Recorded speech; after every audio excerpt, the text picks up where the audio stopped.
Are you a garlic bread guy? I'm a huge garlic bread guy. Love garlic bread. Get some cheese on there, melt it. Fantastic. It's a great food. I think it might be the best bread. I'd go as far as saying garlic bread is the best bread. I don't know. I'd have to think about that for a while, but it is very, very good. I'm recently a two things guy. I know we're going to do a whole segment about your things, but I just discovered I was talking about this with Gavin last night. I want to get into this in a big way with face. I'm a Koozie guy now. I'm falling hard for Koozies.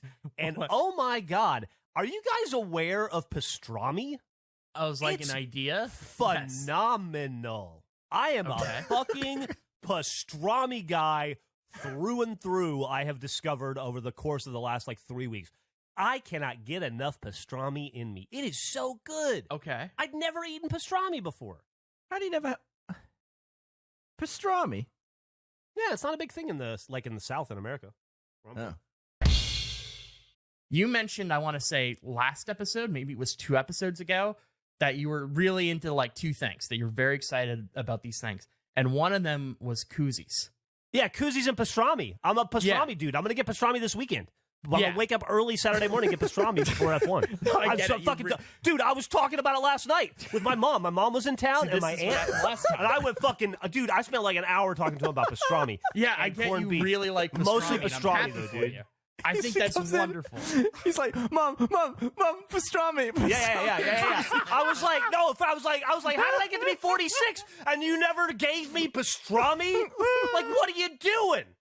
But why are you depriving me of pastrami for 4 decades? So much like last time, you brought up these 2 things, and I feel like I listened to you yell about pastrami for 15 minutes, and which is awesome. I don't think I know why you like Koozies and why this is a big thing. I don't think you ever explained that. Why are you super into Koozies? Because my girlfriend gave me one, and it was the kind that lays flat. And I don't know, I just threw it on the counter, and one day I put it on a soda, and then I liked the heft of it. I liked how squishy it made my hand when I was drinking my soda. Kept my hand dry. I got to look at the logo of the thing that was on it and remind me that I was a fan of that thing, and it folded flat. And I was able to put it in my back pocket, and I liked the heft of having a koozie. It's like a little added packet, like a little cushion for my butt. Instead, it's like the opposite of a back wallet. It's like you put a koozie in each pocket, and you're sitting better. Okay, so you just really enjoyed the experience. There's not just this. Yeah, dude, top to bottom. I just never. It's been like that lately with me. I've just been finding awesome new things that I didn't know about. Oh my God. Can we talk about something before we get into Apple of it? Sure. This is scatterbrained as hell this week. I don't know what's going on. I sat down to eat my... Today is... we're recording a podcast today, so obviously I eat my pre-podcast pastrami. Went to a restaurant, ordered a pastrami sandwich. And by the way, guys, there's such thing as a bad pastrami sandwich. And I am sad to say I had it today. I don't want to call the restaurant out, but it was a local Austin restaurant, and their pastrami sandwich was dog shit. Was it the quality of the pastrami, or was it what they added to the sandwich? I was the flavor of the pastrami. The bread wasn't great. The whole thing it wasn't like all the pastrami that I've had thus far has been thin sliced. And so it just layered on top of each other. This was thick, almost like brisket. It was just it was wrong in a lot of ways. And it really bummed me out because I didn't know that you could have bad pastrami. But also, it got me thinking, if this was my first pastrami experience, it'd probably be my last. So I'm really glad that I got a good pastrami sandwich when I did. But I was sharing this over text, and Gavin, you mentioned that you also had a pastrami sandwich today, and that you've been perfecting pastrami sandwiches at your home, and I am blown away by this. I want to hear everything there is to know about it. You said you became a pastrami guy, so I was like, let me get involved. I'll order some on my next grocery order, and I've been trying to sculpt the ultimate pastrami sandwich just by adding different stuff every day, maybe removing stuff, trying it with mayo, trying it with pepper, just sort of changing one variable at a time before I've been doing it for about 2 weeks, and I think I'm close to the ultimate sandwich. Do you want to hold off on what the ultimate sandwich is till you get it, hammered? Yeah, I'm going to try. Okay, I'm going to try red onion tomorrow. I'm going to see what that does to it. I'll tell you what I think the current perfect pastrami sandwich is after that. Okay. See if they're similar in any way. Andrew, are you interested at all in pastrami, and would you be interested in also joining the quest for the ultimate pastrami I'm sandwich. very interested in enjoying it. I don't think I've ever tried pastrami. That's where I was. Yeah, Until I I don't think did. I've had it. Is it like a readily available? Can I get pastrami anywhere? I would think so. Okay. I think it is very similar to brisket. It is. It's just prepared differently. It's also very similar to corned beef. Like corned beef is the same thing, but it's boiled, whereas pastrami is cooked more like a brisket is. Yeah. I don't think I could even recognize pastrami in a lineup. Look at it. I was Pastrami I looks was just like you until very recently. And I think a lot of people are, Andrew, and that's why I want to bring pastrami to the masses. I want to raise the global consciousness about pastrami, because I feel like a lot of people are missing it. We're missing out on it. And myself, you, a lot of people. Is pastrami, is this a deli meat? Would this be considered like a general deli meat? I mean, it's like with the cold cuts and stuff in it sometimes. Definitely a Jewish deli meat. I'm not. I mean, I would say it's pretty prevalent. Yeah. Okay. I was just like trying to put in my head of like, if there was like, like the police lineup and they had all the deli meats walk out, I definitely couldn't have identified pastrami. By sight? By sight, yeah. I'd have no way of telling what the pastrami was. I wonder if you could do it by smell. Ooh, I don't know if I've smelled a pastrami. I guess we'll find out.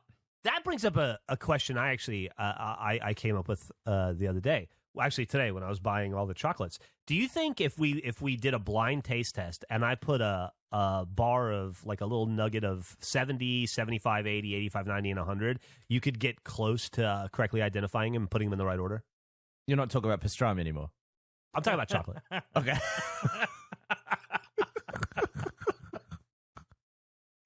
What percent pastrami is this? Did you say chocolate or did I just miss?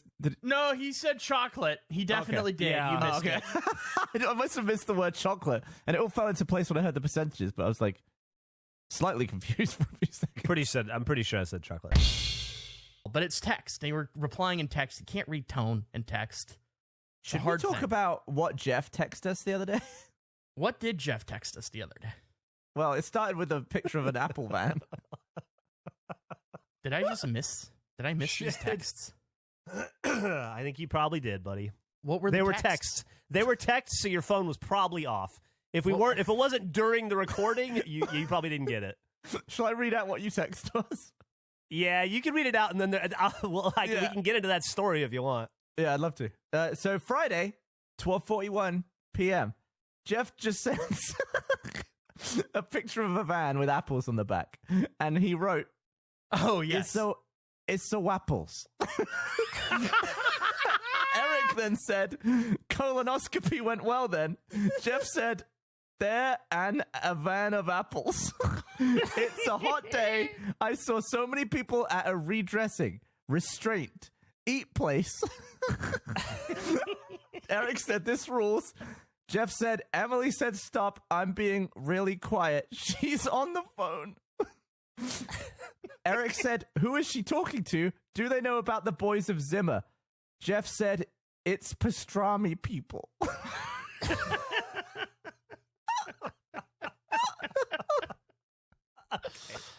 Okay.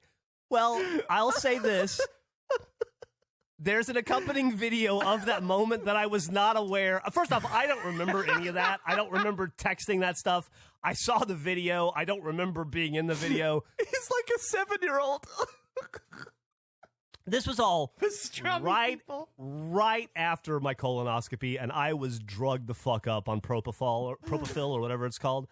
Okay, so we'll get into the pastrami plot twist. So I was with you guys last week. You know, I was 36%, then I was up to like 42 or whatever. Mm-hmm. It was, I'll say this was my second colonoscopy. First one, I was about Gavin's age when I did it. It was sucked, but it wasn't the end of the world. I bounced back. You know, it wasn't a big deal. This one fucking just wrecked me. Doing the special diet and then like not eating for 3 days and then doing all the solutions and stuff. It was rough. I had a really hard time with it. And I guess it's just age shit, right? Because I'd done it before when I was younger and it was fine. So then we go in. The plan is you go in, you do the colonoscopy. They knock you out. They shove cameras up your asshole. They take pictures. You come back. They wake you up. Then the cool thing is they're like, you can have whatever you want to drink. We've got it all. And then you can eat whatever you want, because it's not one of those things where you like have to come out of it slowly or whatever. They're like, no, engorge yourself on whatever you want. So I had a whole game plan. When we got in there, we had it set up. Emily was going to order the sandwich, the P-word sandwich, and I was going to eat. That was going to be my first meal back after a successful colonoscopy. Then we get in there. I'm in the waiting room. You know, they're taking blood, doing all the stuff. I'm in the gown, sitting there, joking around. And the lady says, what do you want to drink when you come out? And I go, what are my options? And she goes, we got it all. We got fruit juice. We got water. We got sodas. And I go, do you have diet soda? And she goes, we have Diet Coke. And I was like, can I have a Diet Coke right after the colonoscopy? And she was like, you certainly can. Let me recommend not having a Diet Coke right after colonoscopy.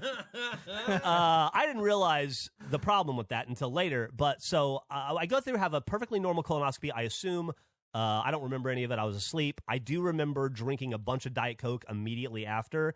And then some hours later, I was home eating a P-word sandwich. There is a video to accompany before we get that far down the road. And I guess it's when Emily is ordering the P-word sandwich. It's too big for Discord, so let me put it in the face Slack if you guys just want to watch it, just to get a reference for how I was in the moment. Eric has a question for you. Okay, Eric, what is your why do you keep saying P-word? We'll get there. Okay. Okay. I just don't like. It's just making me. I also don't. I'm enjoy filling it. in a blank, and I don't like it. So if you guys want to stop down for about 2 minutes and watch this video, then come back. It's 2 minute video. Okay, I'll watch Here we this go. video. Let's watch it. this is. Oh, I that's feel like incredible. we missed out on an opportunity. We should have interacted. I wish there were more. So I have no memory of any God. of that, but apparently I saw that van and I texted you guys about it. and apparently I texted you like I was a 90-year-old man using one finger. Anyway, so I have no memory of any of that, but we get home and we go from there to the deli to get that sandwich, and then we go home and Emily's like, okay, you got some more soda, you got your pea sandwich, and you go to town. I got to leave for a little bit. She had to do some other stuff. So I started to eat the sandwich, and then I got full real fast because, I hadn't eaten in days. And so I laid down in bed, and I'm starting to come to. And then I realized something terrible has happened in my stomach. And I run to the bathroom, and I throw up that sandwich. Oh, no. And it's violent. And then I take a step back and I'm like, okay, I think I'm done. Well, I did not expect that. I'm supposed to have a huge hunger. I'm supposed to eat like crazy and replenish. I'm done now. I guess I'm feeling ill effects of the medicine or the propofol or whatever they gave me, and I'm having trouble shaking it off. I think what really happened was all that soda on a 5-day empty stomach fucked me up. All the carbonation and stuff. And because when we talked to the doctor later, they were like, yeah, you probably should have just had water or orange juice or something. And so I wish they wouldn't have let me have that Diet Coke. Anyway, so then I go back and I lay down again, and and I'm not feeling any better, and I'm starting to sweat, and then I'm like, oh no, and I run and I have to throw up again. And I'm on the ground, and then it hits me hard, and I'm shooting pastrami, right? I'm shooting the P word in. And then completely nothing I could do about it. Not a goddamn thing in the world I could do about it. The vomit is so violent, and it's so virulent. It's coming out of me with such force that I shit my pants. I shit my pants bad. I mean, it's all soup, right? Because I haven't eaten anything in days, and so it's just like yellow green soup, right? And so then I have to sit there and finish throwing up. I have to finish vomiting with just like, I don't know, a couple of gallons of turd, like wet lumpy turds in my pants. Christ. So then, as soon as I'm done throwing up, I have to take all my clothes off, right? And I put them over in a pile, and then I go take a shower, and I rinse my whole body. I have to get completely and totally clean. I take a complete shower, dry off, and realize, oh no, I gotta throw up again. So I run back into the bathroom and I throw up one more time. But this time I'm naked, so I just shit all over the floor. This is the second time I've shit a bathroom floor this year. I'm breaking records. And I mean, it's like a shotgun blast of yellow also liquid everywhere. So I throw up for a while longer, and then I have to clean my entire bathroom floor. Then I have to do all the laundry. Then I have to take another shower, and then I have to lay down. Here's the pastrami plot twist. Oh, Jesus That's the Christ. last time I will ever say that word. To say it makes me nauseous. To spell it in my head makes me nauseous. To think about it, to think about the smell, I can't ever touch it again. No! It's verboten. It's gone. It's ruined for me. The colonoscopy killed that sandwich. Oh, my it killed God. that flavor. It killed that word. I'm telling you, I'm sweating thinking about it. It's... I can't believe it. I didn't see this coming. I fell so hard for it. I loved it so much. Flew way too close to the sun. And then as the wax melted my wings, I shit all over the land, and then I plummeted down like Icarus, and I drowned in a sea of shitty pastrami puke, and it's over. That's my plot twist. The colonoscopy killed the pastrami. And I can't say the word anymore. I'm not going to say it anymore after this because it's... Not even specifically the colonoscopy. The person that gave you the Diet Coke murdered it. It was like a hit. It was like they put a hit. Maybe. That was too much flavor in my body all at once, and it was... There just is something wrong about having a medical procedure, and the first thing you do after it is start chugging Diet Cokes. Like, that just seems inadvisable in my head. It just doesn't seem... Yeah, I feel like I'd have been on water and toast. Yes. Yeah. A soda is not what I'm reaching for after a medical procedure, for sure. Never again. When I don't even want to really ask the question, but I feel like I have to. When we're talking about the splatter on the scale of the smoothie you made, how bad is it? Is it because that's on the second one? When you're hitting the floor. What's the splatter damage? Much smaller room. Self-contained, it all stayed on the floor. Okay, but there was a lot. It was a covered floor, but nothing got on the walls. Maybe a little bit on the baseboards, but like not on the walls at all. Not above the baseboards. Jesus Christ! Yeah, it was. You shut the baseboards. It was maybe the lowest I've felt. Yeah, I shat the baseboard. It was maybe the lowest I've felt in quite some time, and I was fucked up for a day and a half after. Like it took me most of the weekend to rebound. Yeah, it was just, I was in bed like I felt like I had a hangover, and I haven't had a drink in 5 years. It was horrible. I can't. I'm so sorry for your loss. That's what tragic. I am too.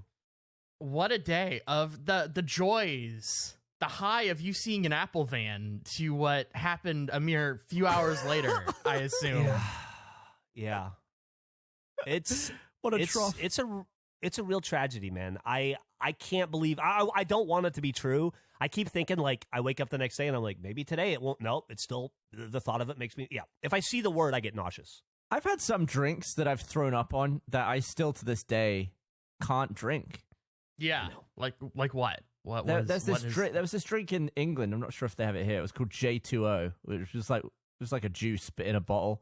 And I think I had too much booze one night, and then I was dehydrated, so I just chugged one of them. But it was too late, and I just ended up throwing up. But all of the J2O flavor went in my mouth and nose along with the vom, and I still hate that flavor. One of my favorite drinks back in the day.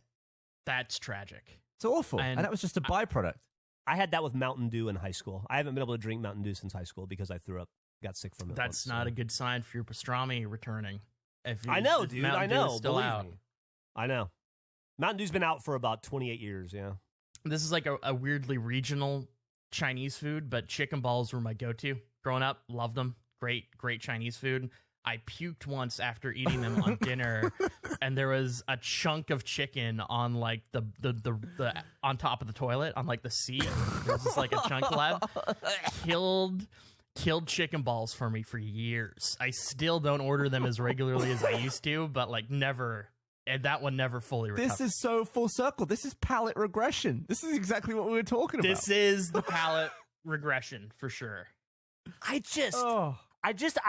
feel a bit like a hypocrite. Like I was just on the RT podcast like a week ago singing the praises of that deli meat. And now here I am like but a few days later and I can't even be in the same room as it. I honestly feel like Diet Coke got off easy through this. Like the fact that it didn't ruin that flavor. That's true. No, for sure. It's totally true. Well, I don't really remember drinking. I mean, I remember that I drank Diet Coke. I don't really remember that. I definitely remember eating that sandwich. And I didn't taste the Diet Coke on the way out.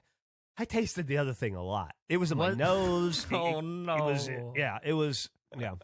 Was it at least a good pastrami sandwich? Apologize for using the word. Was it good? Was it like a top tier one? Did you at least go out on top? Was it a delicious sandwich? That's disappointing.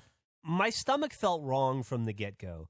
So it may have been, but when I dove in, I thought, oh, this isn't as enjoyable as and I thought, oh, maybe I have a little bit of a sick time. I got to power through. And I never even finished. I had like a half through it before I had to take a break. And then I didn't touch it again until it was to run into the kitchen to throw it away, just to get it out of the house. There's a beautiful edit of the last time we recorded of you in an episode discussing how excited you were for that sandwich, not knowing at that time that would be the last time. I had no time idea. you could enjoy one. I had it all planned.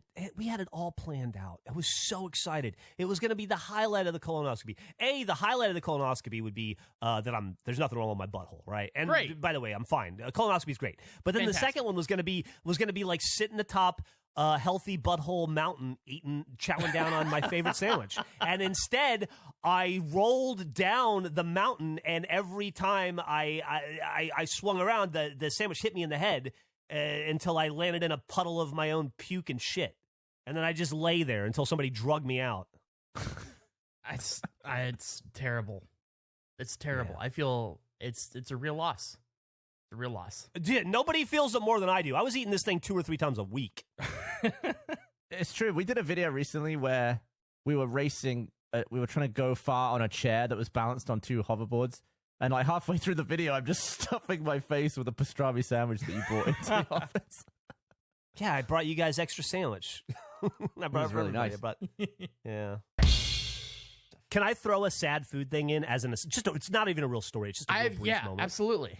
I got nothing to talk about this week, pretty much. Sure. So, Gavin, last week, I went to what's quickly becoming one of my favorite restaurants in Austin, and I mentioned it to you because I know you like it a lot too. It's a place called Dip Dip Dip. Yeah. And they make it's just like really nice, like I forget, it's like fancy hot pot kind of, right? Yeah. And shabu shabu. Shabu shabu, yeah, there you go. It's fucking awesome, and I've fallen in love with it, and I eat there a bunch now. I eat there all the time. We went there last week, and we're sitting down, and we're looking at the menu, and they come over, and they're giving you the daily specials, and I'm already pretty sure I know what I want to get there because I have like a routine that I'm into. And then she's like, well, would you like to hear the specials? And I'm like, I guess. And then so she leads off the specials. The last special, she goes, and then we have the most amazing 2-week smoked. And then she said the fucking P word, and I almost threw up in my mouth. And all I could think about for the rest of the goddamn meal was that 2-week-old smoked P word was somewhere in the building with me. Like we were coexisting in the same space, and people around me were probably eating it, and it took everything I had to enjoy the evening because it was like there was a giant P word sandwich just on my shoulder looking over me, and it was terrifying. That I bet it was delicious too because everything's good there. Yeah, I'm sure it was delicious. I just like how far it has fallen for you. Knowing how excited, if that would have happened to you like 8 days prior or however many days before your colonoscopy, that would have been a dream. Dude, it would be like if baseball cards gave me cancer or something, you know? It's like I discovered it and I fell in love with it hard and fast, and I fully immersed myself in the P word world. And I just embraced it. I was like eschewing it. I was going on other podcasts to espouse the virtues of P word. Like I was so fucking into it. And then I got the rug pulled out from under me so hard and so fast. I'm still spinning. It sucks. I've been meaning to ask, and thank you for bringing this up. It reminded me. I was curious if you have begun a journey for a new thing to replace that. Maybe in the deli world, like, are you just sort of in a place of sadness right now of like processing your loss? I'll be honest, I'm kind of lost in the woods right now. Just in general, it's been a rough couple weeks, and yeah, I don't have the energy to search for a new passion right now, to be honest with you. And I bet just all deli meats are similar looking. Yeah, that's probably true. Like guilty by association, right? Man, I'm struggling to figure out how to start this after the conversation we just had between episodes. we determined. Well, pastrami. Pastrami is the way to start this. We'll start with pastrami. We talked about this. I'm gonna upload a photo. You guys have already seen it, but just for posterity. Yeah. Just so we know what we're looking at. I have so many questions. The other day, this story actually starts before the pastrami. Pre-strami? It's pre-strami, yeah. It starts with about 3 weeks ago, I went out to breakfast with Emily, and on the menu was migas, which I love. Get migas all the time. And they had, like, for the daily special was corned beef migas. And I thought, that sounds gross, but I bet it's not. And I did like corned beef is how I got to pastrami. I discovered I liked corned beef, and then I thought, and I read online that pastrami was better than corned beef, and it was like prepared better. And like I think corned beef is boiled, whereas pastrami is smoked. And so I thought, well, corned beef was my on-ramp to pastrami. Maybe it'll be how I return to pastrami, right? And so I ordered the corned beef migas, and migas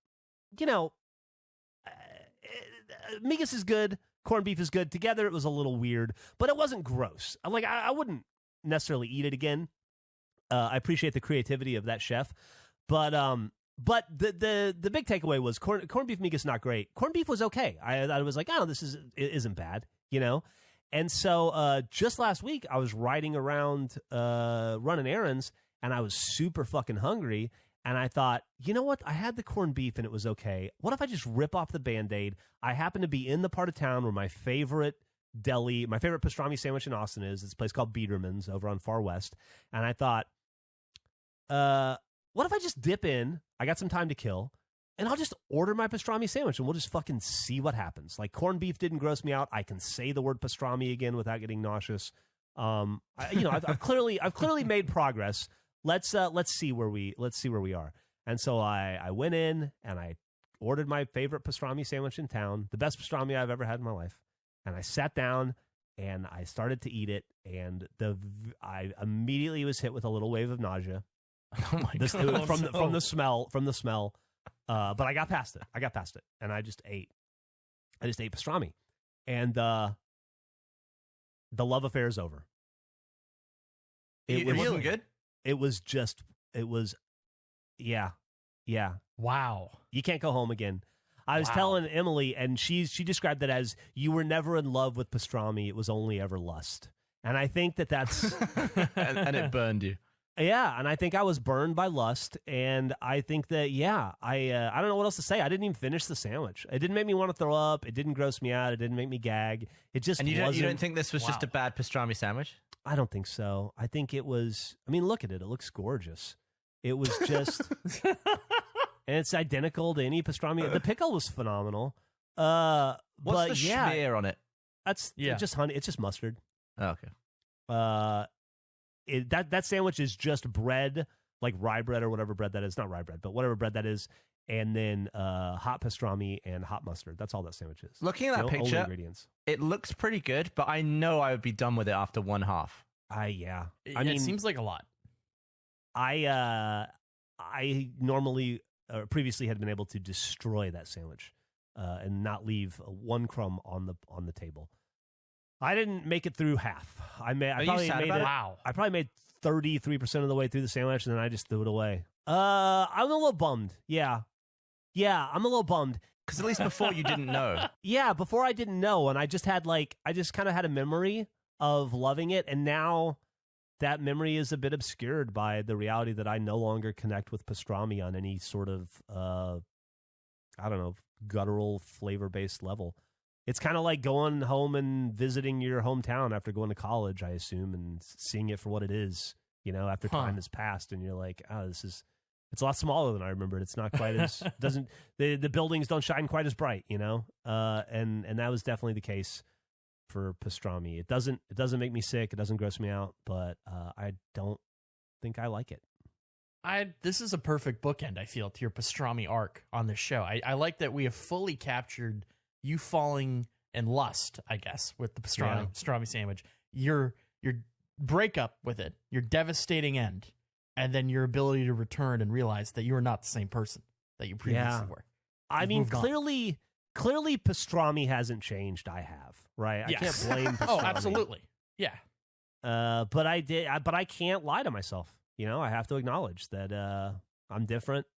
I'm not the person I was, for better or worse. I guess that probably remains to be seen. But yeah, I think pastrami days are in the rearview mirror. Do you think you'll try and replace it? I mean, I wasn't trying to find it in the first place. It just fell into my lap, you know? Have you like- ever had this happen with another food? No, yeah. Well, I mean, I went through a natural life cycle with corn dogs, right? Where like I loved them for most of my life, and then I realized that I think I just was done with them. Mhm. But I kind of felt that happening gradually over time. Like I enjoyed each corn dog a little bit less than the previous one, where it's like kind of like San Francisco. The first time I ever went to San Francisco, I was like 19 or 20. I was on tour with the band I used to tour with, and I had the best night of my life. And I thought, someday I will move to San Francisco. I will live in this city. This is the greatest place on earth. And the next time I went to San Francisco, I was like, well, it's like 80% as good as I remember that night. And then it just got like 5% shittier each time. Now that I'm like, I don't ever need to go to San Francisco again as long as I live. Thank God I never made the mistake to move there. And so your life is just a series of diminishing returns. Yeah, I guess so. You know, like the. I felt like the corn dog thing happened naturally and gradually, whereas this was a shock to my system. And I really thought that if I could get over the physical like revulsion from the memory of the intense vomiting that day, that I could get back to you know, like sunny pastrami days again.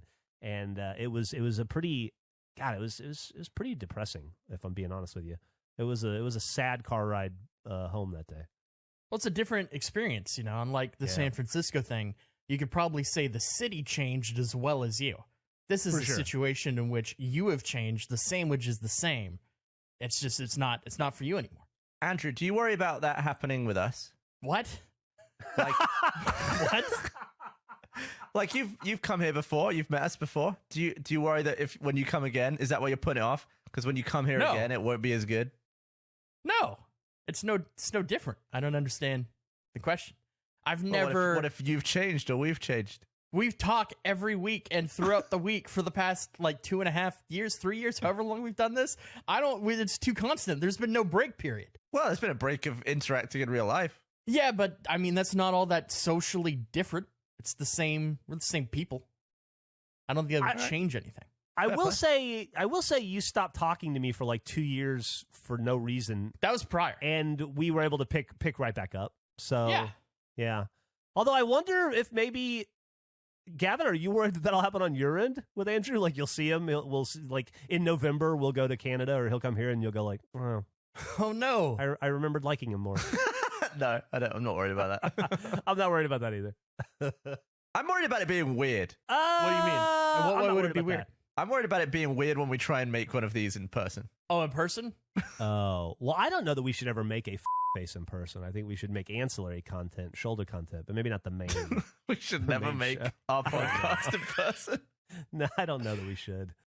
I think it'll be fine though, because humans are more complex than pastrami. So I think that I'm not afraid of things being weird between us ever. I don't. Well, no, I guess it's not. I'm trying to think if I've ever had a moment with food where it's been a true "it's not you, it's me." Because I think you still think the pastrami sandwich in the realm of sandwiches is good. It's just not for you. Is that fair? It's still beautiful. I still think it's just not for. You're right. I've changed. It's not you, pastrami. It's me. Which would be that's the new name of my. That would be the name of my second autobiography. It's not you, pastrami. It's me.